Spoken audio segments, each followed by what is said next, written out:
The experiment at the facility had gone horribly wrong. Humanity was never supposed to mess with things they said was on the other side. What was meant to be a device used for traveling into other dimensions or planes of existence became the greatest weapon we created against ourselves. I put the blame on the lab coats, as I like to call the workers responsible for its design. Before I begin, I want to add a little something. My name is John Doe, since I won't be using my actual name. I come from a small town I assume you're not aware of. I was just a mere logistics and janitorial worker at a top secret scientific facility dedicated to discovering life outside of our universe. However, this wasn't just it. The programs they had here focused on the possibility that there does exist life on the other side, or the afterlife to be more specific. Scientists have developed technology capable of spotting things that we would write off as fictional mumbo-jumbo. Things like ghosts, demons, angels, werewolves, wendigos, you name it. I don't want to go into too much details on what they found, so I'll give you some basics. One form of technology they created was a camera with lens designed for spotting things that aren't visible to the naked eye. All the while, they developed a radio tower, or big dish as I like to call it, that was capable of transmitting and receiving signals at nearly infinite speeds. I don't know how they did this, and it sounded too ridiculous, but that was what I heard from some lab coats when I was simply cleaning the floors. If anything, I didn't mind listening in on their findings and accomplishments, but I wish they'd learn to fucking clean up after themselves to make my job a little easier. I assume they do that on purpose, just to fuck with me sometimes. But it still beats my last workplace where coworkers constantly create drama or gossip about others, especially me. Not to mention the pay was stable. I can't leave anyway, since my job is a contract job, and I'm required to work there for 2 years until I am let go and my contract is complete.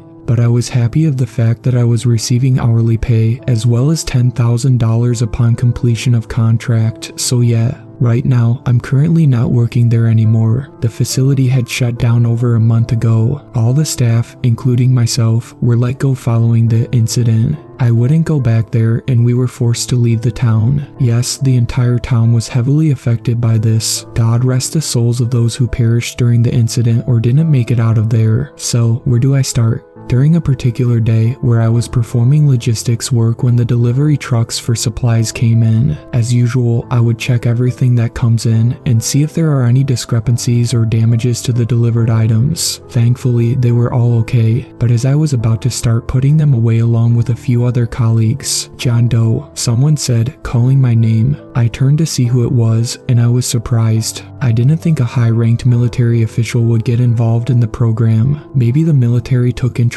in battling forces from other dimensions, but that would be a dumb idea. Perhaps there was more to it than that. Standing next to the official was a man I knew by his alias, Ace. Why, he's considered the ace of cards when it comes to doing the work here. He was a brilliant mind to have around, one that would put Einstein to shame. Ace then gave a formal introduction. I won't mention the general's real name, so I'll refer to him as Blackjack. John Doe, this is General Blackjack. He's going to be joining us in our latest experiment. He, as well as other personnel, will assist us in monitoring for any activity regarding said experiment. Ace said, "Really? What experiment is that?" I asked. "We call it Project Stargate." That was an interesting name for the device. The technology of the device was our greatest and most prized human accomplishment, and what also led to our greatest downfall in scientific achievement. I say this because it was through this device that a horrifying situation occurred. Nevertheless, I asked to see why he wanted to introduce me, and that's when I got my answer. "You will be joining us, John. We could use your support for the logistics part of it," he said. That didn't make much sense at first, until he gave me a list of the specific items and the amounts the experiment needs. Some of them involved strange codes as I could describe them, but these things didn't have names of the items. I'm used to seeing names and simple numbers to read, but when I'm met with complex codes or stuff like this, I would be confused. "What are these codes or symbols or whatever these are?" I asked Ace. "Simple. Just put them in where you would normally put information you use to order products to our facility, and the items associated with them will appear on the order screen, automatically ready to be ordered by you. That's all you need to know. No more questions," he said. "Very well," I said, confused and irritated of the fact I wasn't being let in on what they're planning. When I got to the computer and popped up the website we used to order the items, I did as I was told. When I did, I was hit with a wave of confusion. Upon doing this, the item that came showed a series of more complex codes, and to the right of it says encrypted. I assume that whatever these were, the folks here don't want anyone to know what they specifically are, not even me. I don't blame them. It's hard to trust myself, given that I'm sharing this despite having signed a non-disclosure agreement. If anything, even I had no clue where the facility was, since I never knew the town close by it. I was from a different state after all. That aside, I simply ordered the items and gave the confirmation to Ace. He thanked me for my work. What caught my attention was that the items arrived on the next day. Normally I expected items to be arriving within 3 to 5 days, so I'm guessing wherever I ordered the unknown items from must be from a place that has top-notch delivery speed. However, that wasn't the strangest part. Not that high-speed delivery was strange, but I didn't expect the items to arrive in just 14 hours. When I checked the boxes, they all shared the same codes I saw on the computer. When I opened the boxes to see and check for items, I was astonished. There were 4 glass items resembling plasma balls you could find in certain stores, and they were held in cylindrical containers. What made it more intriguing was seeing the containers had a lid that can be opened. When I opened one, the ball began to charge as best as I could describe, as what looked like lightning started appearing in the ball. As I touched it, I was shocked at first, no pun intended. However, I wasn't electrocuted. It just felt weird. I didn't know how long I was caught up with the sensation. It's amazing, isn't it? I heard Ace say, causing me to jump in fright and turn towards him. He gave a laugh at my reaction, and I looked down in shame for that. Interesting piece of technology. When it charges like this, it's because it reacts to the bioelectricity you give off, as well as anything capable of producing electricity within it. Quite fascinating and strange, yes, he said. Where did it come from? I asked. Let's just say a top secret government facility in another country. They've been developing these things. Humanity is continuing their greatest achievements, even in secret. He told me. I looked at the other boxes that came in. Another one had guns that looked like a mix between an AK-47 and an M4. Upon closer inspection, there appeared to be some kind of glowing light on the top of the frame. The guns seemed strange too. I picked one up, and I was amazed at how light they were. That's when Ace took out a gun and pointed it at the direction of an empty glass cup. Be careful where you point that. One shot from it and it hits a person, that person's body will be all over the place, he said before firing it at the glass cup, causing it along with the table to explode into pieces. But what came out of the gun was not a bullet, but a beam of light that looked like something out of Star Wars. Damn, that's fucking dangerous. Why doesn't the military have this tech? I asked. The guns that you see here are durable and well built. They can withstand tremendous amounts of damage to it. If the enemy got his hands on this weapon, who knows what trouble they could cause for us, he said. That was at least understandable, although I got curious on the general himself. What about Blackjack and his fellow personnel? I asked. There's a reason he was picked along with several others. They are more than capable of dealing with things the average human mind wouldn't be able to understand or comprehend. Not to mention they are highly trained not only in mental capacity but physical capacity too. Of course, they'll be provided suits for the job, since we're not gonna see them sent in there with only bare skin and uniforms, he explained. But what do you mean by understanding or comprehending? I asked. Put it this way, imagine a 9 feet tall entity with 4 arms and 4 legs, humanoid in appearance, with a face similar to the horror figure Laughing Jack, but without hair. Would you handle meeting that? He asked. I took this as a silly question. Fuck no, I would kill the damn thing or run away, I yelled. Of course you would. Even if I were to tell you that those creatures do exist, but aren't hostile to us, regardless of their so-called scary looks, you would still see them as a threat, yes? Well, no, because I now know they're friendly, I said. Yes, because you just found out, he said. Still, this didn't properly answer my question until he explained more. Sometimes in certain cases, you'll come across hideous-looking entities that actually turn out to be friendly to us, while beautiful-looking entities that actually turn out to be hostile to us. Of course, it's not always the case, but don't be quick to judge something you don't understand. Now you see what I'm saying, he asked me. I nodded, still a little confused, but slowly understanding the point he was trying to make, but confusing nonetheless. As for the remaining boxes, one had a larger glass ball in its own container, while the others had the suits the military personnel were going to wear. The gear looked pretty high-tech and flexible, not to mention lightweight and felt hard as iron. There were also oxygen masks and tanks with some kind of technology that allows oxygen to be recycled and reused from CO2 emissions so that the personnel never run out of oxygen to breathe. As for how it works, I have no idea, and I still don't even to this day. Since the items we need to begin the experiment is here, let's get going, he said, signaling me to come and join them, which made me confused. Why me? I asked. Like I said, you'll be joining us. Grab one of those guns. You'll need it, he said. But I'm not fit for wielding a weapon. I'm not even a soldier, I said, trying to make sense of this. You are now, John. Besides, you'll be fascinated with this experiment. Come on, he explained. Still, it didn't seem like the kind of thing I should be involved in, since as I said, I'm merely janitorial and logistics. I didn't expect to be a soldier for a day, so this was new. Still, even I was interested to see what's going to happen, one that I regret dearly after what I saw. When I followed Ace, he led me into a room that I've been in before. However, last I remember, there wasn't a massive, circular-shaped object inside it. I'm guessing they just brought it in. The device itself looked like some kind of portal device you would see in the Stargate series. Now I'm assuming this is why they call it Project Stargate. It somewhat resembles that machine too. What makes this device unique is this device had 5 empty slots, 2 small ones on each side, and a big one at the top.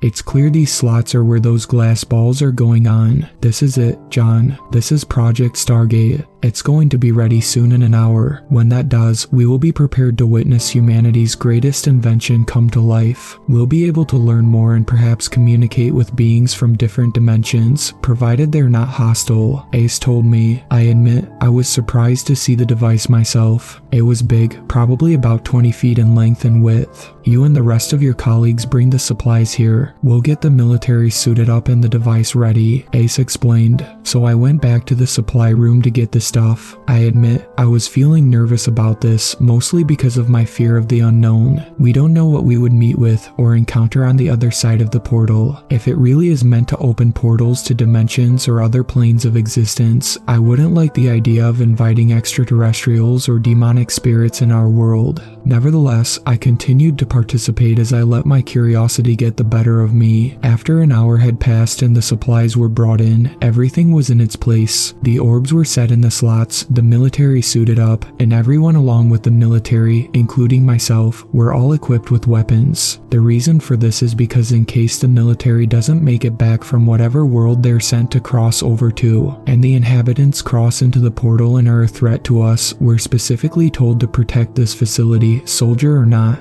So, even the lab coats were armed. Once everyone was prepared, I heard one of the scientists giving specific details on the function of the device. Everything is currently going well, getting frequency readings. No malfunctions so far, Ace, he said. That's when I noticed Ace giving a big smile at this, as he was expecting the device to function well. No issues reported. Good. Activate the device, he said. That's when I watched the scientist move his hands as if he was pressing buttons, and then he grabbed onto what looked like a small lever before pulling it down. Once he did, I turned to look at the portal. It gave off a strange noise which sounded like a mix between whistling and electronic whirring. Then I noticed the glass orbs light up, meaning they were in contact with the electricity flowing throughout or around the device. I couldn't tell. Then the big orb at the center top lit up, and after a few moments of waiting, I noticed a scene manifest in the center of the device. The military personnel lined up in front of the device, preparing to cross over into it. When I looked at the scenery in front, I was amazed. The place seemed quite beautiful. I noticed what I assumed to be birds in the distance, flying around in that beautiful, purple sky. There even appeared to be a huge mountain in the distance. One of the birds probably saw the portal because it started flying towards us, but when it got close enough, I realized they weren't birds. They were dragons. This dragon looked a lot like the one in the movie Reign of Fire. Then it gave a very loud screech. Turn it off, Ace yelled as one of the dragons spat fire at the person personnel. Before the portal was shut off, the dragon's fire came in contact with the suits of the personnel. Apparently, those suits could withstand the heat of that fire, and thankfully, no one was injured. However, everyone cheered on about this moment. Why all the cheering? That dragon could have burned us all. It even flew towards us. I said loudly, "That's a good sign too, John. That means our portal was a success. We just made contact," Ace said in a fit of joy and excitement. Of course, the fact that the dragon's fire touched the suits means that the portal wasn't showing just a simple scene, but it was also a gateway into another world. I was at least thankful the dragon didn't cross through the portal, else it would be here with us and wreaking havoc in the facility, and we'd probably all be dead. Unfortunately, Ace's ambition got the best of him as he asked to turn the portal back on. When it was back on, the scientists scanned for other worlds or dimensions to access. This one seems to operate in a different vibratory frequency, the scientists claimed. Apparently, this was a dimension beyond that of our physical universe. Looking at it, the realm looked like it was made of pure energetic light. Then, I noticed the inhabitants. They resembled humanoid beings with etheric bodies. Thankfully, none of the entities gave a threatening gesture since they looked into our direction. "Should we go through?" General Blackjack asked. "This world is etheric in nature. There's a pretty good chance you'll leave your bodies, therefore die if you all cross into it. So to be safe, it's best if you stay put," Ace told them. I'm not surprised with Ace's expertise on etheric energies, given that he's worked in this facility dedicated to finding such things in the existence. Still, the realm looked beautiful and interesting. It seemed to be a realm surrounded in an empty void, yet it was inhabited by beings made of pure light.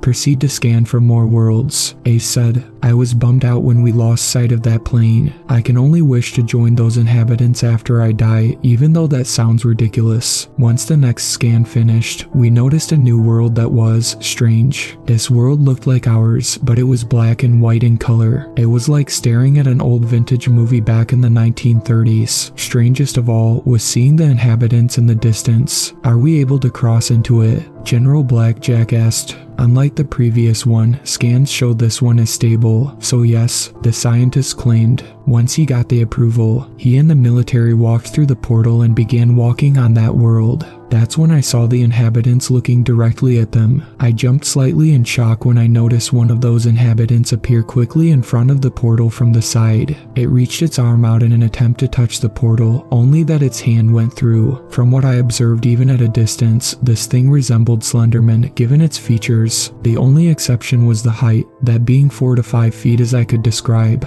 It also had fingers with long, black nails. It seemed completely naked, but at least the thing didn't have any genitalia. After observing us through the portal, it turned towards the personnel who were visibly watching it, and then walked towards them. I assumed that this thing was going to attack the general and everyone in their world, but that didn't happen. Instead, it just stared at them for a few moments before it turned away and took off running, as if it had seen the boogeyman. The other figures in the distance did the same thing.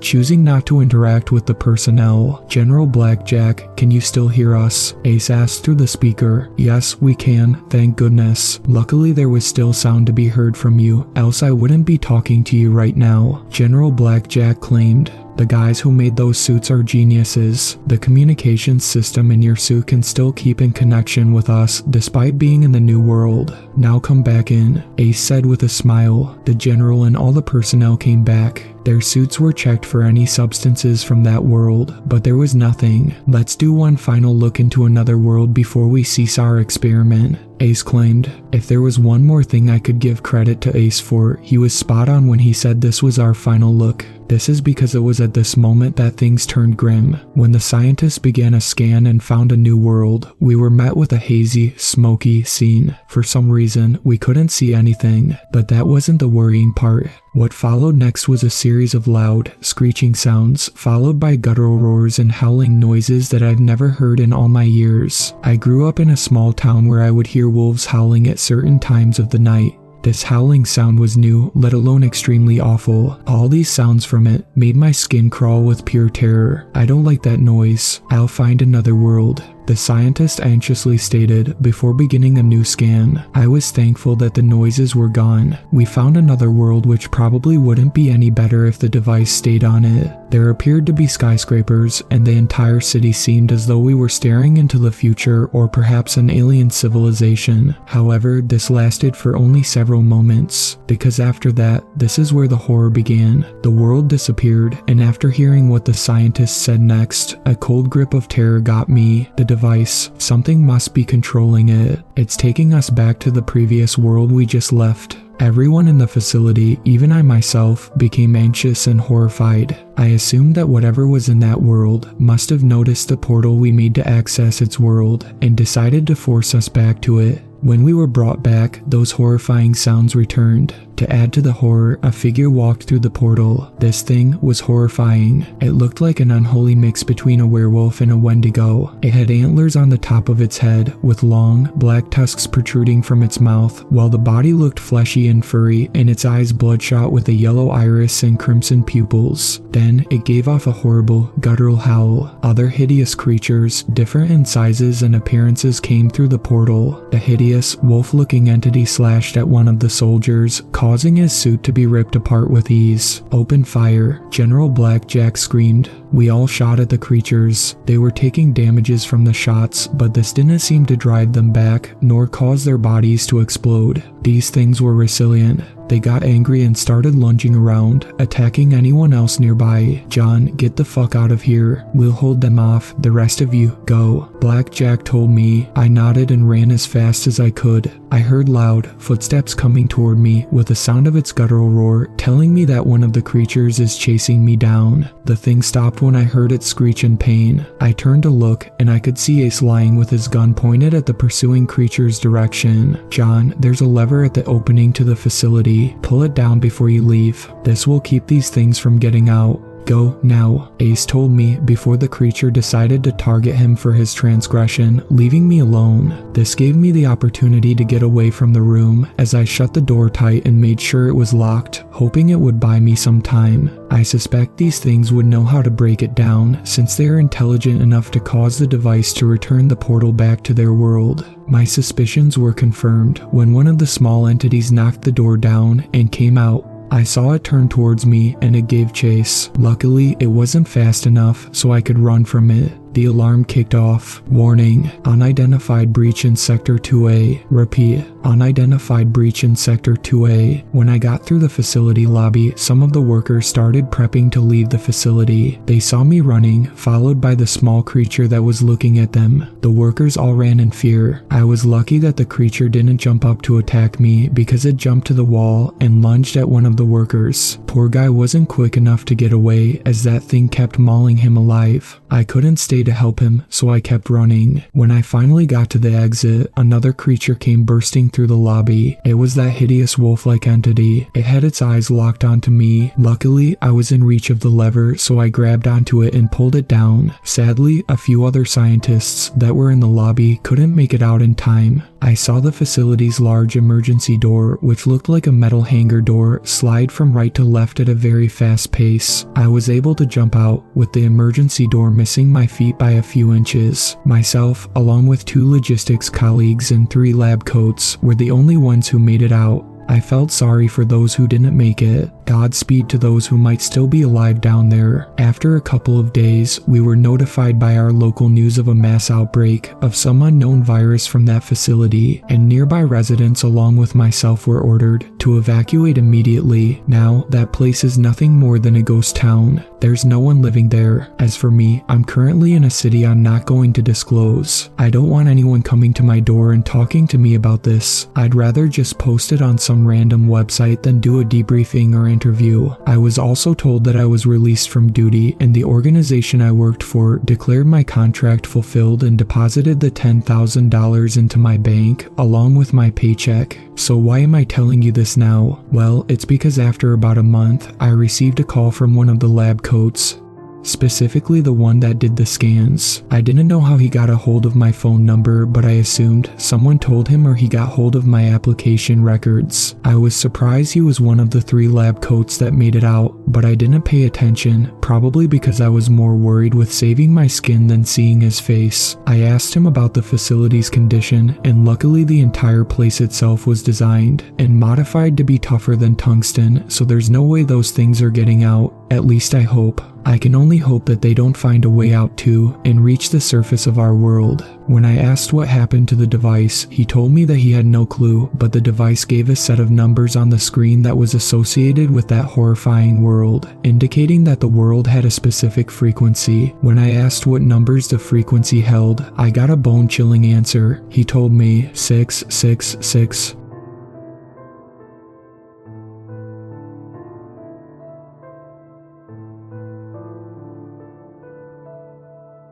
Thank you to my superfans, Sweet Black Swan, Tacy, and Brooklyn.